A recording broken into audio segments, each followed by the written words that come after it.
The problem with a lot of us is we carry too many tools. This Mossy Oak little folder is almost like carrying a toolkit in your pocket.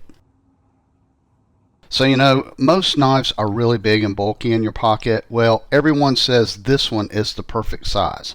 It's only about 4 inches when it's folded up, so you barely even know it's there. It doesn't take up much room in your pocket, but it still does everything you need it to do. It's basically the ultimate little tool to carry around every day without it being heavy or annoying. Now, I did a little research to see if there were any negatives, and the one thing that I saw was the little rope cutter hook. Some people think that sticks out a little too far. Now, I have not had an issue with that, but that's one thing to keep in mind. Is it worth it? Well, yeah, for the money, I think it's a total steal. It's sharp and handy to carry with you. Multifunctional, bottle opener, glass breaker, rope cutter, a knife, absolutely. I consider this a buy.